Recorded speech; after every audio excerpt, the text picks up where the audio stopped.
Welcome to the MS-Perspektive podcast. Perspective with a K, as I'm German. I'm Nele Handwerker, MS patient, patient advocate and author.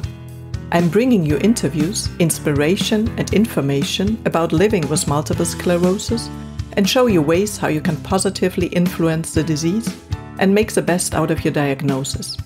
On ms-perspektive.com, you will find the show notes, 11 free tips as a PDF, and lots of other information. And now the show begins. This podcast is supported by Mid-Mission, a project of the nonprofit Hertie Foundation. Thanks for tuning in again, and welcome to episode number 56, Insights into the Activities of the European Charcot Foundation with Professor Giancarlo Comi. Professor Giancarlo Comi is president of the European Charcot Foundation. He is honorary professor at Vita Salute San Raffaele University, and he works at the Department on Neurorehabilitation Sciences at the Casa di Cura Igea at Milan in Italy. And now the interview begins. Hello, Professor Comi. It's such a pleasure to have you on the show. So, before we start with the interview, it would be lovely if you could introduce yourself to the audience so they know who is my interview guest today. So, I'm Professor Giancarlo Comi, means Professor of Neurology. I am at present Honorary Professor of the San Raffaele Vita Salute University, President of the European Charcot Foundation, and Chairman of the Scientific Committee of Human Brains Prada Foundation. At the same time, I'm still having a clinical responsibility. I'm the director of the MS Center in Milan at Casa di Cura Igea. So this is the way I utilize my time. You utilize it very effectively, I guess, being very busy. What was your personal motivation for your career choice? Well, I think that my interest for medicine was just back when I was probably 10 or 11, because at that time, my sister, that was a couple of years older than me, had a quite severe pulmonary infection. And at that time, it was the first period where the penicillin was available. I was living in a small village close to Milan. And then I remember myself at the window waiting for the physician bringing the medicine for my daughter. And I thought that this is the most important person I never saw in my life. And I was then very attracted by having such a possibility to be of help to people suffering. And that was probably my really first time where I started to fall in love with the career of a physician. And then neurology was because I thought that the brain was the most interesting organ of our body. I thought, let's try to go into face with the most complicated aspect of functioning of our body. Very interesting story. Okay, so today we want to talk a little bit about the European Charcot Foundation. Maybe you can give us an insight why the European Charcot Foundation was founded in the first place and what are the main goals of the foundation as of today. So the foundation was founded more than 30 years ago now from Professor Otto Holmes from Nijmegen. And I was really, since the beginning, directly involved. Professor Otto Holmes, it was the very early 90s, he came to visit me in Milan and he proposed the foundation of a new organization in the area of multiple sclerosis. Professor Holmes was a very fundamental person because he was also the founder of ECTRIMS. So the two major, let's say, established organizations dealing with MS worldwide have been both founded by Otto Holmes.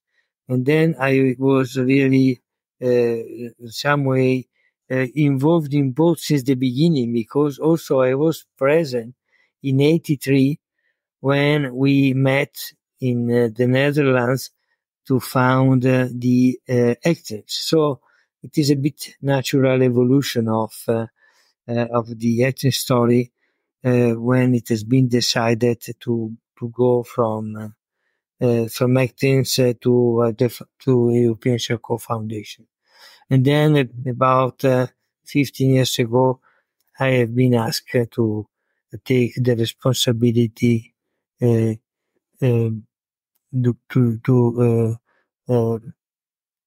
be the president of this foundation.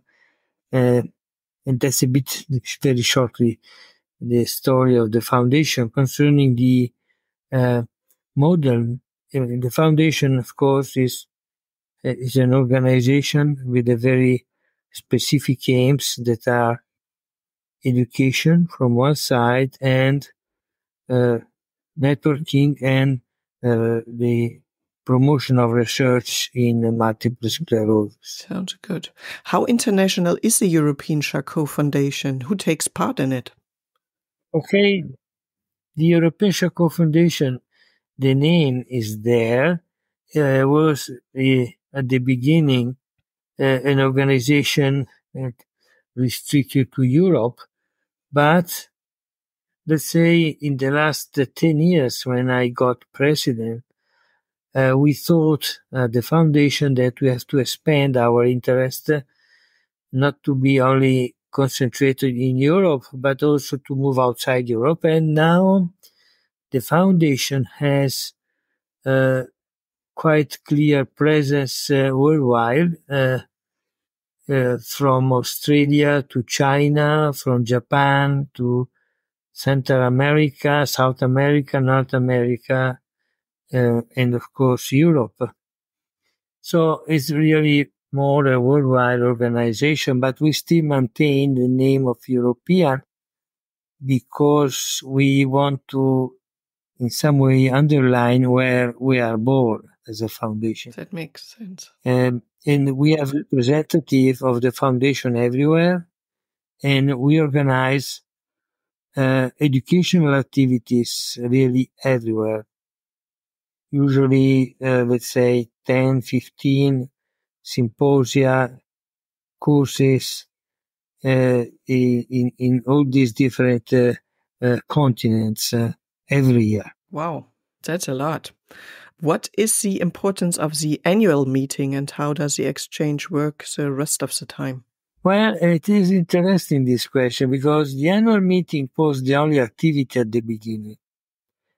The annual meeting is still a central time during the year for the life of the foundation, because the annual meeting is always based on a specific topic.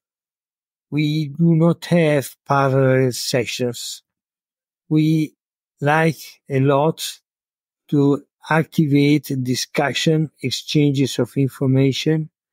So the only way is to be not too big. And in fact, we never accept more than 400, 500 at the very top number of presence there. And we allow a very large time of discussion during the meeting. The meeting is also the opportunity to meet all the representatives of the foundation worldwide, to have a face-to-face meeting of the scientific committee of the foundation, and then to take the strategic decision for next year in some way. So it is really a time where we really look at what happened and try to understand what will happen in the next time. Sounds good. And 400 to 500 is... Yes, this is the target. And also, I have to say that initially we moved the annual meeting from one location to another, but in the last, let's say, 5-6 years, we have established the location in Baveno, that is in Lake Maggiore in Italy, of course. And the reason is that we have a very good level of organization there. We are a bit over-specialized now in the organization of the annual meeting. We have a perfect facility there, and it is very close to the Malpensa airport. It is out of the heavy traffic of Milan, so for people to attend and to arrive in Baveno, it is an easy task. And that's really, I think, one of the reasons why everybody likes a lot this type of location. I can imagine. And of course, in my former job, I was working a lot with people from Asia, and they always love to come to to Europe, and especially to such a beautiful place at Lake Maggiore. I guess they are very happy. And when I was flying back from ECTRIMS, I sat next to a neurologist from Germany whose son went to Baveno, and he was asking me if I'm going there as well. And I'm like, no, not yet. Maybe at one point in the future. Let's see. Let's talk a little bit about the Charcot Multiple Sclerosis Master. Why was the Charcot Multiple Sclerosis Master initiated? Well, we had an initial contact from Professor Charles Zimsen from the Dresden University. Dresden University is internationally highly recognized for these master programs in different areas, and not only in medicine, but also in other areas. And Charles Zimsen already organized some time ago a master for people of Germany. So he came to me with the view that because of the high level of competencies existing in the area of MS in the foundation, because of all our educational activities and scientific activities, that could be possible to enlarge the master from just a national to an international initiative. I was immediately, attracted by this idea. It was not an easy task. We had to discuss a lot and also try to find the support.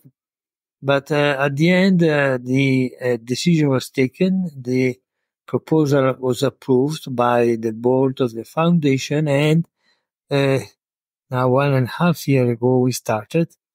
And the master has the aims to facilitate for those who are not expert in the area of MS, mostly physicians, but also other type of researchers, basic researchers, for example, to participate in order to have a quite, let's say, large, deep, and extensive information about the disease, related disorders, and from the epidemiology to the pathophysiological aspects, treatment, management. So really to provide a bit a global view, because as you know, there is a lot of educational activities, mostly supported by pharma companies in this area, but no one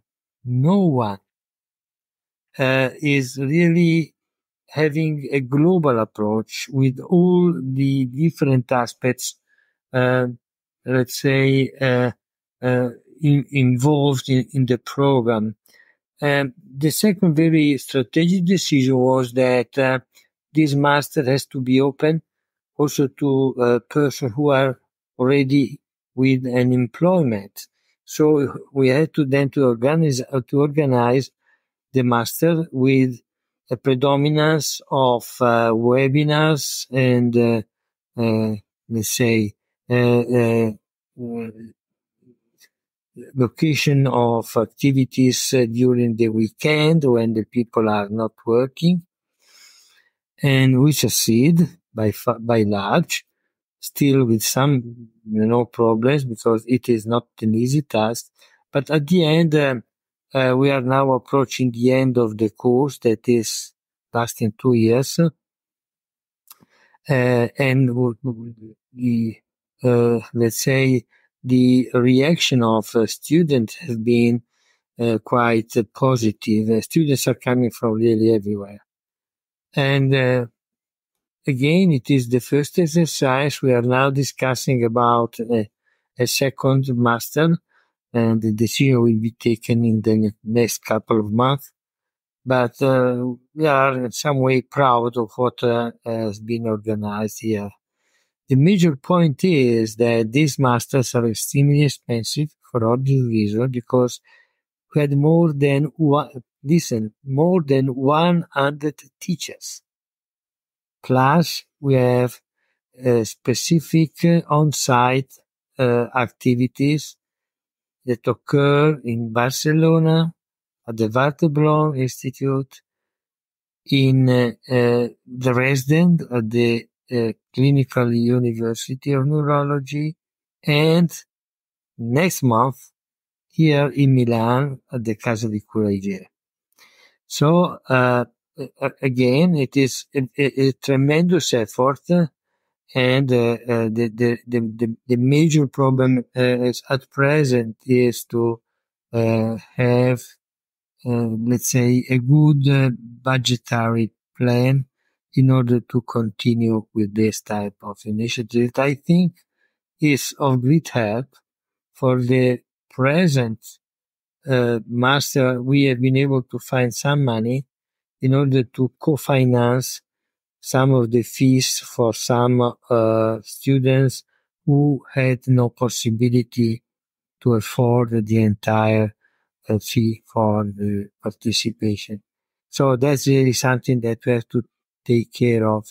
Otherwise, we will be selective in terms of personal availability of money, and that's something that we're still to work on.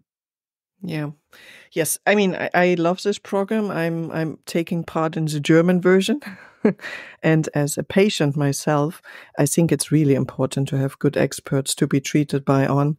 And of course, it's a very good way to make this process much faster for people who would like to go in that field, but don't want to spend 20 years until they become experts, or I don't know, 15 years, how long it would take otherwise. But I know some people are from South America, for example. If they travel to Europe, it's quite expensive, I guess. From Iran, so from really different countries. And let me say that because of the evolution of medicine in the last 20 years, now we know that the tendency is to have a physician and an organization very focused on a specific topic. But the university doesn't really prepare operators, not only physicians. I'm talking also about nurses, for example, the organizers, administrative. So there is a lot of changes here, and we need to be able to prepare people in some way to do something that cannot be part of the usual preparation of a physician, even of a specialized neurologist. The amount of time during the specialization devoted to MS be a few hours. So, and the disease is, as you know better than me, has a lot of aspects that you have to deal with. So, I think this is a very high motivation for continuing and mastering this in this area. Yeah, I keep my fingers crossed that it will go on. Who is the main target group, and what can students expect from this on the job training? I mean, you already mentioned it quite a bit, but maybe some more additions. No, I mean, here is that, we try to prepare students to the complexity of handling person with multiple sclerosis. Again, a lot of physicians, they tend to a bit oversimplify, but not all the physicians. It's also a matter of organization. But in order to provide a person with MS with the best level of care, we need a very, very strong organization. The European Charcot Foundation some years ago has promoted the view that we should apply the same strategy that has been so successful in other diseases. For example, in stroke is the stroke unit that changed completely the efficiency of the intervention in the disease. And we are now convinced that that's exactly the same for MS. We should be able to give the patient a continuous 24-hour interaction. We must have the patient on board in our everyday activities.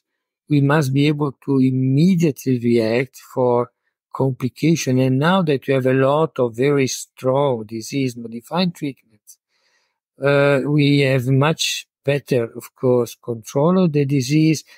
However, we have also to deal with more adverse effects.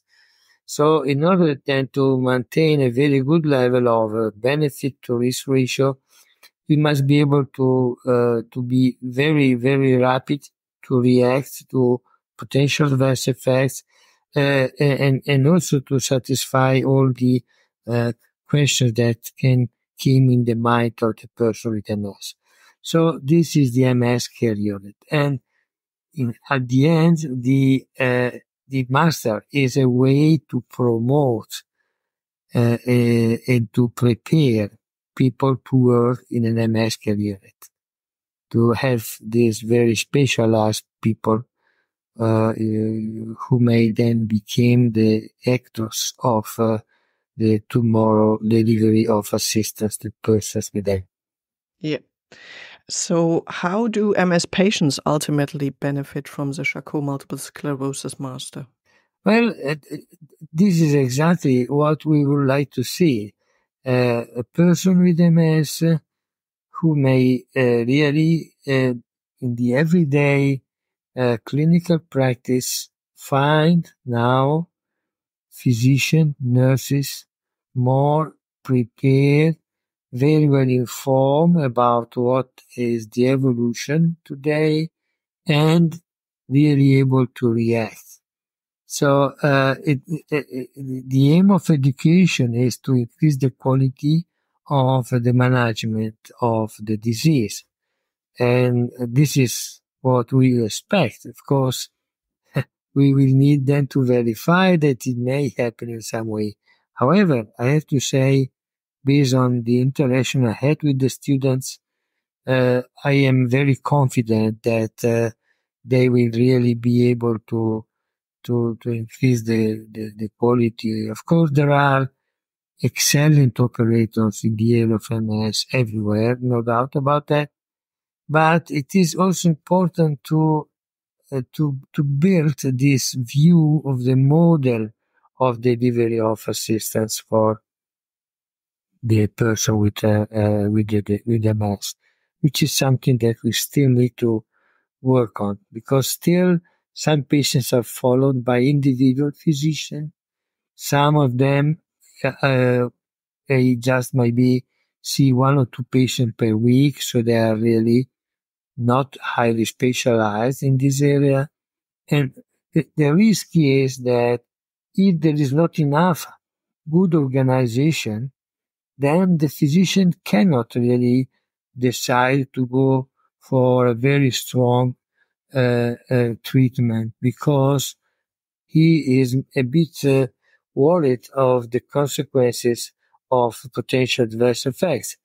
We have already seen this, even in the very evolved countries in terms of health delivery. So I think this is something that we have to really take into consideration. Again, of course, we do not have a care for MS. We have not a definite solution. However, it is unacceptable, I have to say, that a person with MS in some places will not be in a condition to have all the advantages that are due to the knowledge that we have accumulated during these recent years. So at least offer everybody the best of the quality of assistance based on the present knowledge. Yeah. How international are the students and lecturers in the Charcot Multiple Sclerosis Master's Program? You mentioned there are around about 100 lecturers. Are they from different continents as well? We have 100 lecturers from really everywhere. South America, Central America, North America, US, Canada, Europe, of course, a lot of you from everywhere, I have to say. But also now China and, of course, Australia and Japan. So really North Africa, other countries. We are really, let's say, trying to reproduce in the master all the networks that have been activated by the European Charcot Foundation. Fantastic. And the same is for the students. So this is the incredible ambition we have to reach all the continents and to support the educational activities everywhere. Fantastic. And I will try to get some more of them for interviews on my podcast from the lecturers. Let's talk about further activities of the European Charcot Foundation. What information is made available in the MS Knowledge Hub, and for whom is it intended? Well, the European Charcot Foundation is running an initiative that is called the multi-stakeholder initiative of the European Charcot Foundation. That means that under the umbrella of the European Charcot Foundation, there are a lot of ongoing activities. Some are directly organized by the foundation. Some others are performed in collaboration. Some others are just completely independent from the Charcot, but still connected. We have 2-3 times a year a meeting of all the major MS organizations worldwide, patients association, and the different ongoing research and educational initiatives in order to harmonize a bit what is happening in the area of MS worldwide. And again, here, the clear aim of this multi-stakeholder initiative is to try not to duplicate too much, at least, the different initiatives, to guarantee that all the initiatives have an adequate support when necessary. And I think this type of strategy that we have promoted in the last 10 years have been extremely successful. When we sit all together or we connect all together by web, I think we really facilitate a full understanding about what is happening and which are the priorities and the strategies that we have to promote in combination with different actors that are present here. So this is a bit really the interest of the foundation. there are some really very important initiatives. I already mentioned the KRMS unit. We performed some investigations about the models of assistance for MS worldwide. We are almost ready now to publish the result of a very large survey, again, worldwide performed, that provide information about the models of assistance in different countries. We have another very important initiative jointly supported by European Charcot Foundation and the International Federation of Multi-stakeholders with the Italian Foundation for MS as a leading agency that is called PROMS. PROMS stands for Patient-Reported Outcomes in MS. This is a very important initiative that has been promoted now more than 3 years ago. The aim of this initiative is to move the person with the disease at the center of the interest. What does it mean? It means that we have to find a way to give the opportunity to attribute to the voice of the person with the disease a scientific value. So usually when we have to investigate a new treatment, we of course use clinical and instrumental measures and outcomes. Here, the idea is that also patient-reported outcomes have to have a role, both in clinical trials but also in clinical practice. The initiative is ongoing. There is a steering committee coordinated by Paolo Zaratin and Patrick Vermeersch, and there is a patient engagement team, which is very fundamental because they contribute to all the choices for the decision. So again, there is a lot of movement in the last recent years for a more, let's say, direct involvement of the person with the disease in the strategic decisions that are really, let's say, having the person at the center. So we should then try to do our best in order to give a very specific value to this type of evolution. Very good. And this, for example, is extremely important. We also participate to European-funded projects in collaboration with others.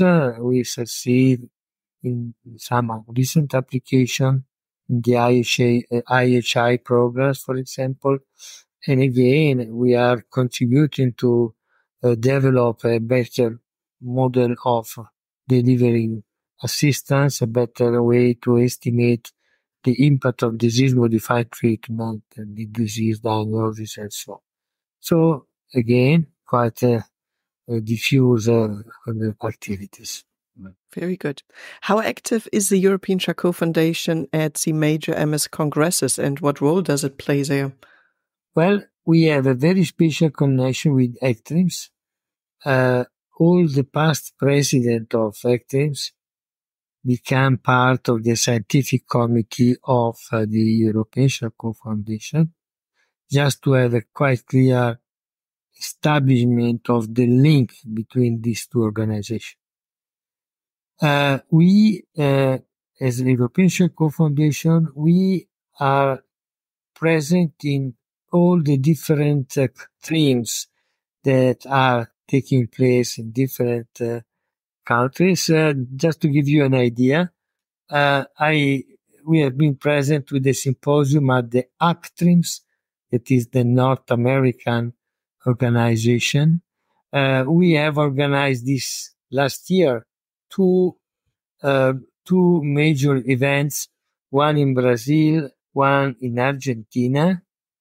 On the top of that, we have been we have organized symposia with the MEXTRIM, that is the Mexican TRIMS, with the LACTRIMS, that is the Latin America, with the main ECTRIMS, that is the Arab countries network, with the PAC-TRIMS, that is the Pan-Pacific TRIMS. We have organized activities. We have established a very special connection with the China network of neuroimmunology, and we are now planning a meeting in October or November in Beijing with them. We will be in a few months in India for the ECTRIMS meeting, and then in Japan. So maybe I forget something, but it is really again just to illustrating how we are present in all these different type of organization. In the past, deeply linked also, to RUCTRIMS, that is the Russian. Because what happened, the board has decided to suspend for a moment the collaboration with the RUCTRIMS. Still, we have a member of RUCTRIMS part of our board, and he will continue to participate. And we really hope that the problem of the war in Europe will be solved, and we may restart also with the collaboration with the Russia. That would be very lovely. Under the heading Inside 10, there are 10 particularly important and current papers on MS and NMO. How are these papers selected, and how often do they change on average? Well, we have in one of the activities of the foundation is also to give a more and more role to young investigators from one side, to try also to maintain updated about what is very relevant as a new publication. And what you have seen is a selection of papers that is considered of value among those recently published. The papers are not only dealing with MS, but also with NMO, as you immediately very well understood. And this is because we have recently started to have a very important interaction also on the diseases that are very close to MS, like NMO or MOGAD. And the way to be interactive is, for example, to co-organize under the umbrella of the European Charcot Foundation an event that will take place next year, probably in February, in São Paulo, in Brazil. That will be both an educational event, but also an event open to new researches and new results in these diseases. So for us, it's now clear that there are so important connections between MS and NMO and MSD and MOGAD that more or less the same people are involved in MS and in this other condition. Because in the past they were just only considered variant of MS. Now we know a bit better, but so even Charcot is extending now from the MS to also these other diseases, the activity of the foundation. That's good, yes. And I think there are still quite some people walking around who have the diagnosis of MS, but who are actually having NMO or MOGAD. So it's very good that information levels are increasing and people get the right diagnosis and the right treatments. What is the CLAIMS project, Clinical Impact Through AI-Assisted MS Care, and how will MS patients benefit from it in the future? Yeah, CTRIMS is one of the initiatives of the European Charcot Foundation that see at least the participation of the European Charcot Foundation in a project that is led by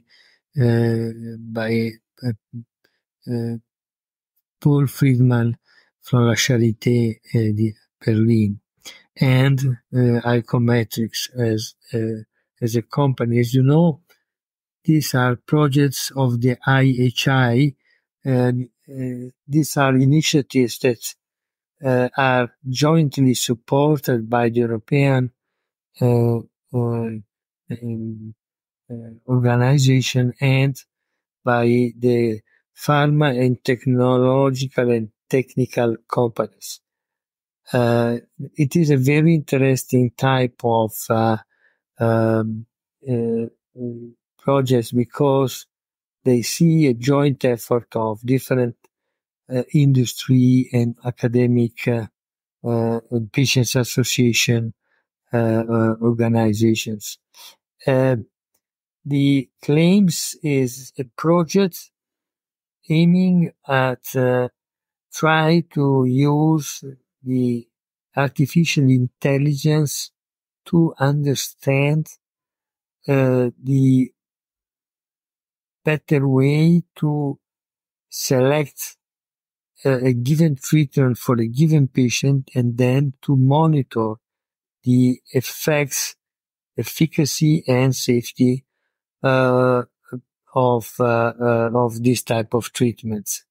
The reason of this project is that we have a lot of individual evidences that some biomarkers, clinical or instrumental biomarkers, may help to understand the trajectory of the disease in individual patients.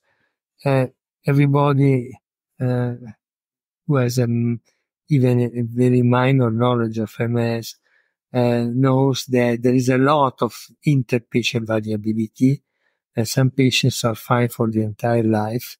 Some others, unfortunately, even after a couple of years, may have a quite severe disability. So all the intermediate possibilities between these two extremes are there. So it is clear that if we want to be very efficient against this disease, we need to understand which is the individual trajectory, because to have a very, very aggressive therapies to everybody for a disease that lasts a life may determine more problems than advantages. Vice versa. If we are not enough active in controlling the disease, let's say, a disease which may be in a person extremely aggressive, we may have this person very quickly accumulating a severe disability. So how then to personalize our intervention? To personalize intervention, we need two fundamental points.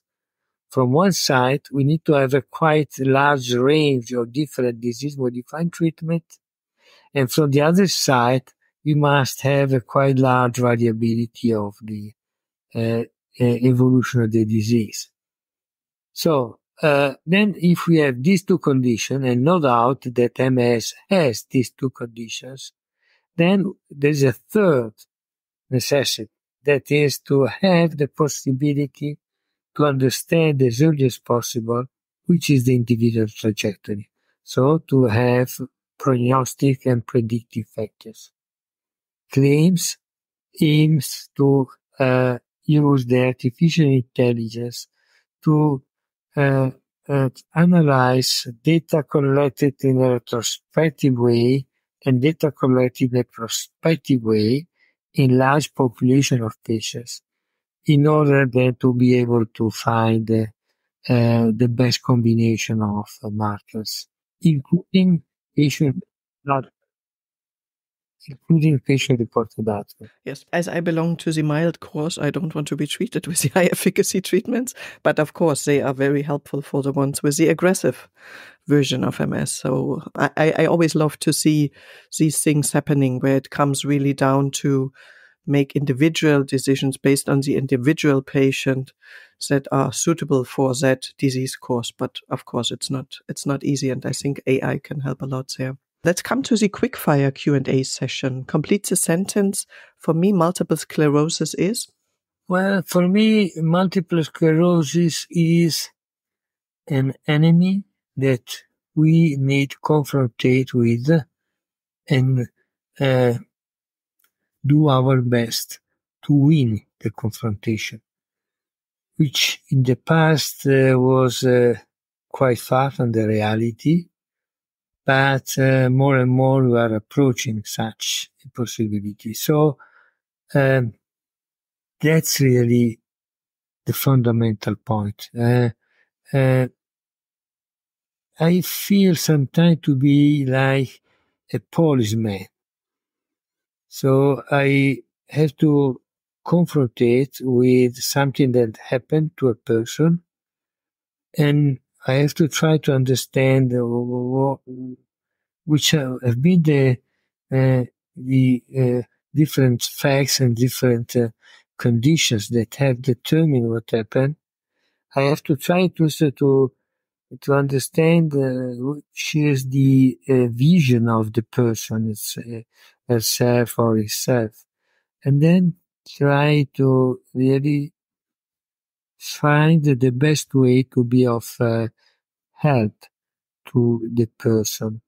It requires a lot of flexibility, but yeah, this is to be a physician, I thought, that combines science but also the capacity to pay attention and to be open to understand the person sitting in front of you. Yeah. What development would you like to see in the field of multiple sclerosis in the next 5 years? Well, let's say that the still fundamental problem we have to face with MS is to be able to arrest, to block the evolution of the progressive MS. We are now very efficient in controlling the relapsing phase of the disease, but we are extremely weak in the confrontation with the irreversible accumulation of disability that occurs independently or from attacks. We still need to know a bit more about which are the real mechanisms that are determining this shift from relapsing to progressive. Some of my colleagues believe that the progressive mechanisms are operating since the beginning, and then that is a phenomenon that is always there. I'm not convinced. That after a very long life with the disease, I know that there are quite frequent now cases of people who do very well, and they do not have any accumulation of irreversible disability, so they do not enter in what we define some years ago, and still now many us use this definition at progressive MS.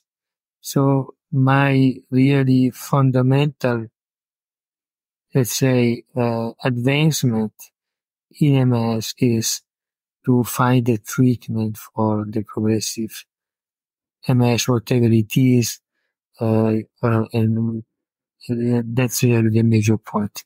Yeah, that would be very, very lovely. And I think many people are awaiting that treatment, or maybe again, as for relapsing remitting MS, probably a bunch of treatments. Finally, what message of hope or encouragement would you like to share with the individuals living with MS? It is a bit linked to what I said before. I I think that one of the most important initiatives in multiple sclerosis in the last 10 years has been the promotion of the Progressive MS Alliance, jointly promoted by Patients Association with the involvement of many important academic centers. Because it is only if we join our efforts that we may be in a condition to succeed in order to solve the problem of progressive MS treatment. So my message to persons with MS is, first, for those of you who have received the diagnosis just now or very recently, be very confident with the possibility to live your entire life without major problems from the disease, because when we are able to start our treatment very early, today we have so efficient disease-modifying treatment that not every time I have to say, but in the vast majority of cases, we are able to keep the control of the disease. And the second message is for those who unfortunately already have the disease since some time. Again, here also for you, because of these new treatments, the expectations are extremely good to have a very good future. And for those who unfortunately already have some level of disability, I also here I see a lot of very important evolutions. Here, please don't forget that the rehabilitation, not just only physical rehabilitation, but a very, let's say, modern and complex rehabilitation is of great importance to facilitate your life. So don't lose the opportunity to utilize such an approach. And also, I'm very convinced that in a very reasonable time, also for you, there will be some pharmacological support to try to block the evolution of the disease. Very good. How and where can interested people follow your research activities, Professor Comi? Well, I can tell you about an initiative that we are considering.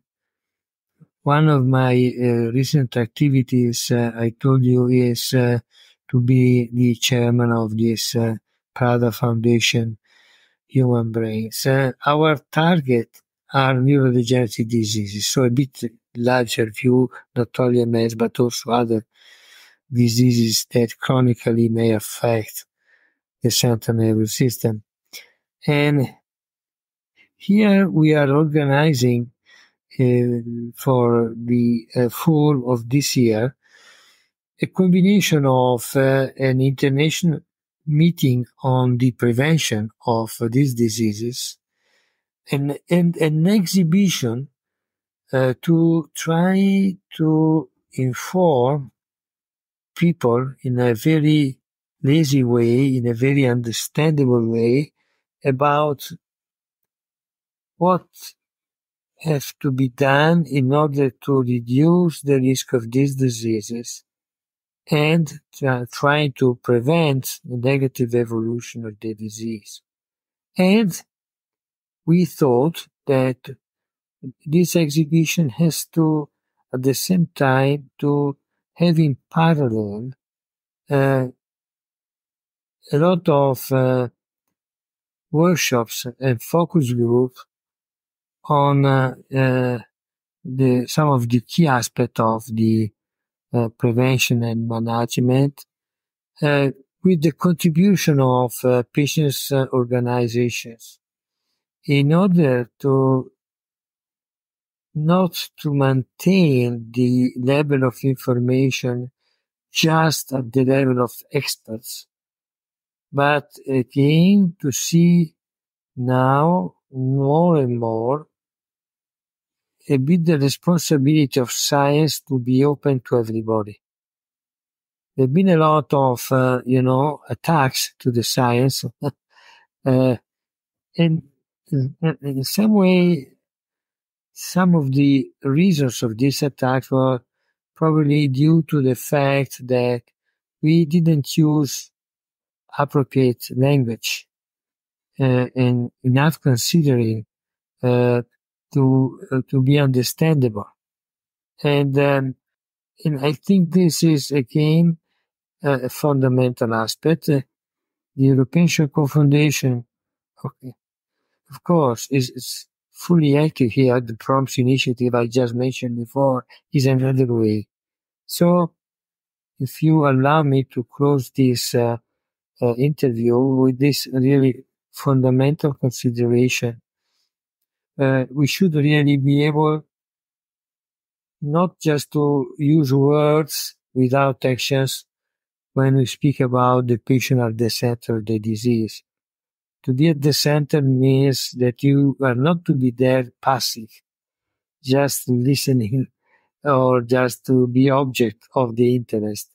But it means that you must be in a condition to contribute to your own health. I'm not an extremist.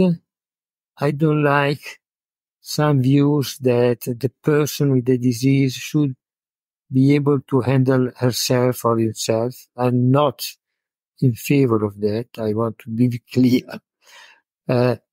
Because I think that it is already so complicated for the professionist to handle complex diseases that to attribute to the person such a responsibility is a very wrong decision from both because it may open to a lot of tragic errors, but also because the patient and the person with the disease will also be in big troubles because he or she will be feeling in a very great difficulty to take decisions.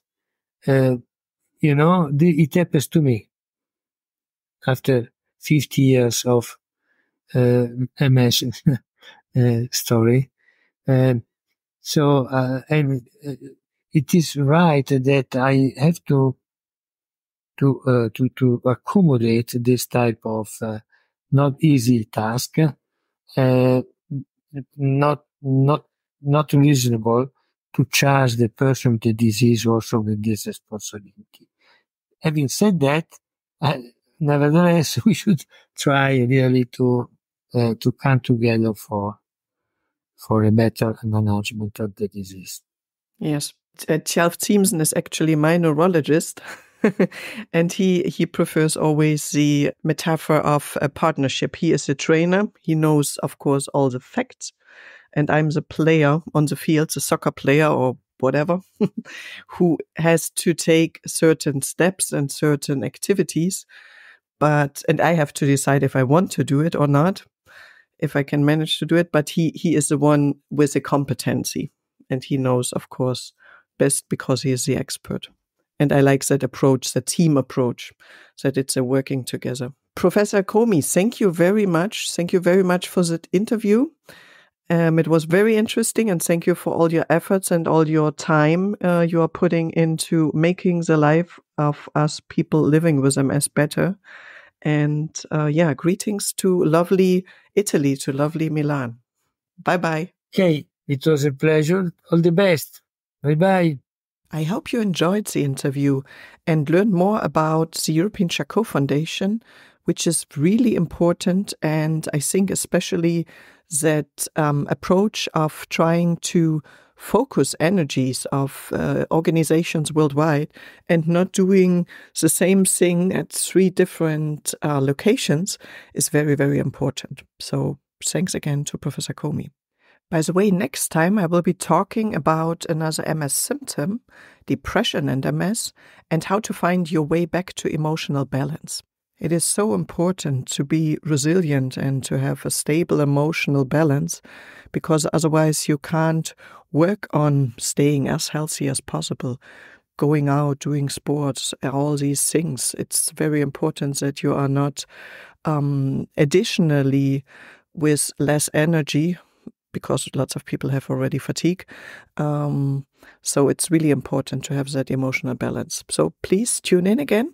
And as you know, I would love if you tell other people about this podcast, or if you do a rating wherever you listen to the podcast. And of course, if you have certain questions, certain topics I should focus on here in episodes, please let me know. So please stay as healthy as possible, and hear you next time. Bye. Thank you for listening today. I hope you found it helpful. You may also be interested in the previously published episodes and posts, which you can find at ms-perspektive.com/podcast. Perspective with a K. You can also get a free PDF with 11 tips for your positive impact on MS at ms-perspektive.com/newsletter. If you'd like to get in touch, you can reach me at nele@ms-perspektive.com or on social media. See you next time.